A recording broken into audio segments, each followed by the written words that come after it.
各位觀眾好，歡迎收看本期視頻。TVB 前藝人吳麗珠，人稱珠女，自細多才多藝，唱得跳得，更曾經有過同一時段打5份工嘅經歷，被盧海鵬叫做走埠奇女子。當年 TVB 製作嘅節目《歡樂今宵》至今仍為諸多人津津樂道，每一期嘅嘉賓同主持都係咁富有色彩，令人捧腹。事隔多年，嗰啲老人亦已經漸漸消失喺熒幕上，偶爾嘅現身令到粉絲十分期許。吳麗珠就係其中一位，佢嘅模仿能力真係一啲都唔會弱過王祖藍。熟悉吳麗珠嘅粉絲一定記得佢扮演嘅鄺美雲、白雪仙等等，每一次都令到網友笑到合唔埋嘴。畢業於 TVB 訓練班嘅吳麗珠同黃日華、翁美玲、苗僑偉屬同屆學生，所以私底下感情十分好。不過吳麗珠並冇將所有精力放喺演藝事業上，正職則係一位地產代理。5月26日，吳麗珠罕有現身接受媒體採訪，透露自己嘅近況以及感情史。佢年過60仍未結婚，卻2度同明星嘅兄弟結緣，差啲成為陳百祥嘅弟媳同許冠傑嘅阿嫂。吳麗珠祖籍廣東潮州，原生家庭環境超差。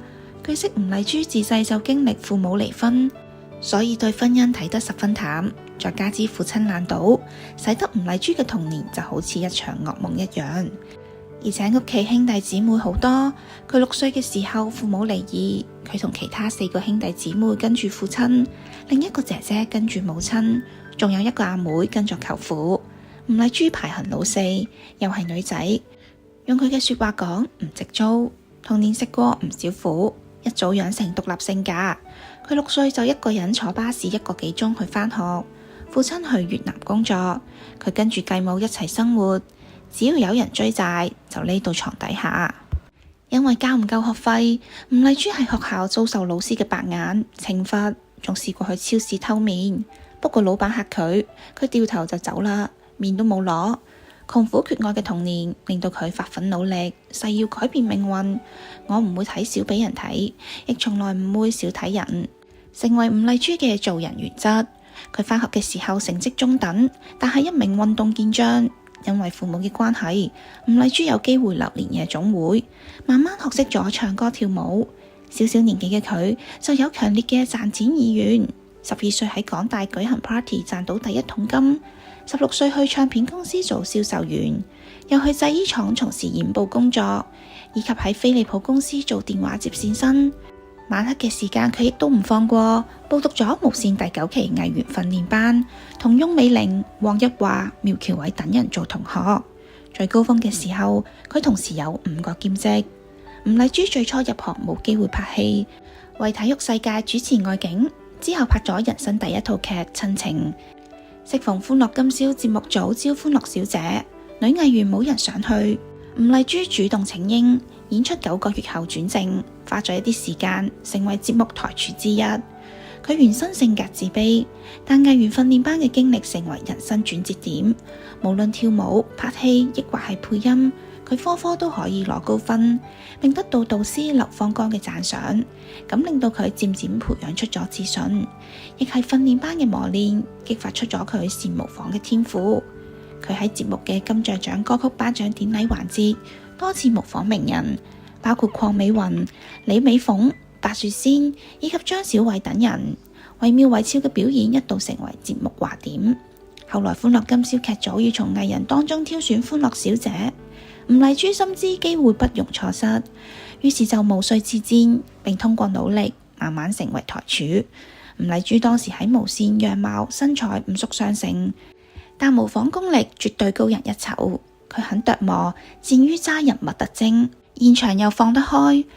佢只扮白雪仙聲音要沉，扮鄺美雲要強調腮型，以及將眉毛畫高，達到起角多3成，遠鏡都認得嘅效果。無綫50週年慶，特登邀請佢再扮鄺美雲。佢搞笑表示自己就係為咗佢，身材先冇好似肥到好似豬咁。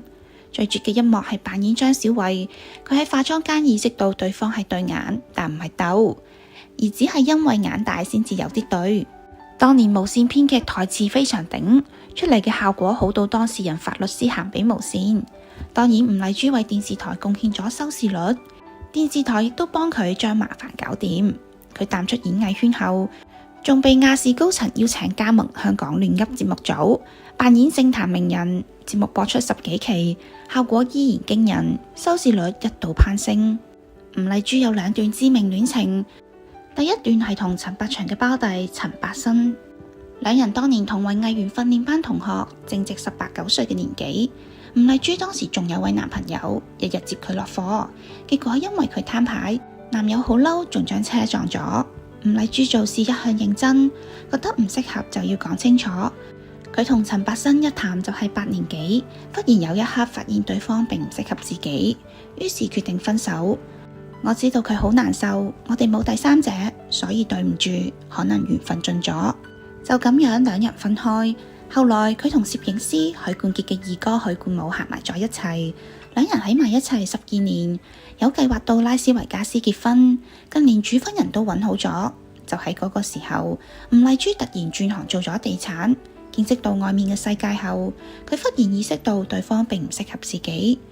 佢講自己做嘢一向認真同有責任感，佢將呢種價值觀攞出嚟同男友交流，但對方冇乜嘢反應，甚至佢講自己要離開，對方依然冇反應。吳麗珠決定分開，但當時佢同男友嘅媽媽住埋一齊，許媽媽平日好錫佢，為免老人難過，吳麗珠每日偷偷攞走一啲衣物，唔想許媽媽見佢一日之內搬空所有。佢一直冇交代分手嘅事，但就有出席許媽媽同三弟許冠英嘅喪禮。我哋2個人嘅事，同佢嘅兄弟姊妹同媽媽冇關係。吳麗珠話，總能夠懸崖勒馬嘅吳麗珠人前大癲大肺，私底下亦有女人性情一面。佢同陳百新分手後，內心煎熬，唔想返屋企住，無線同事余慕蓮將一間房租咗俾佢。兩人同居1年，呢件事一直被吳麗珠記掛住。余慕蓮晚年無依無靠，吳麗珠設宴為佢慶生，呼朋喚友全部由佢埋單。淡出幕前後，吳麗珠仲做過3年嘅股票經紀，以及同朋友一齊投資鐘錶分銷生意。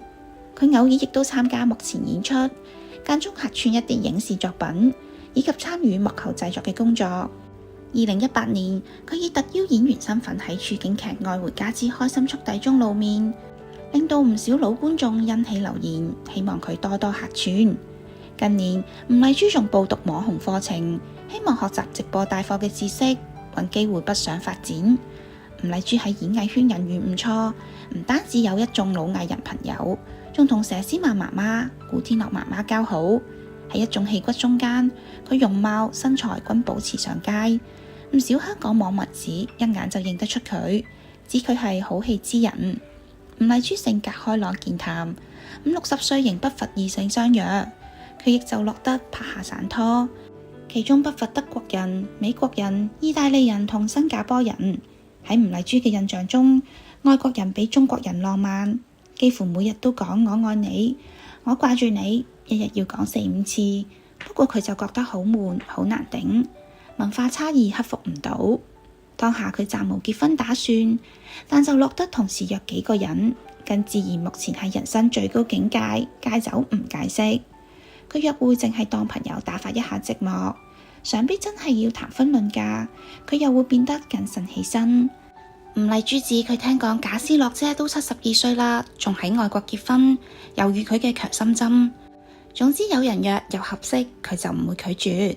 拍咗一世嘅戲，吳麗珠淨係揀有得發揮嘅角色，單身有大把空閒嘅佢，仲寄情慈善工作。無論身處何地，吳麗珠始終秉持如人如己嘅態度，絕不服老，但求開心。咁樣嘅吳麗珠，亦難怪被網民讚有少女味啦。祝願豬女越老越叻，成日開心。好啦，今日嘅節目就到呢度。如果你鍾意本期視頻，歡迎點讚訂閱。我哋下期再見。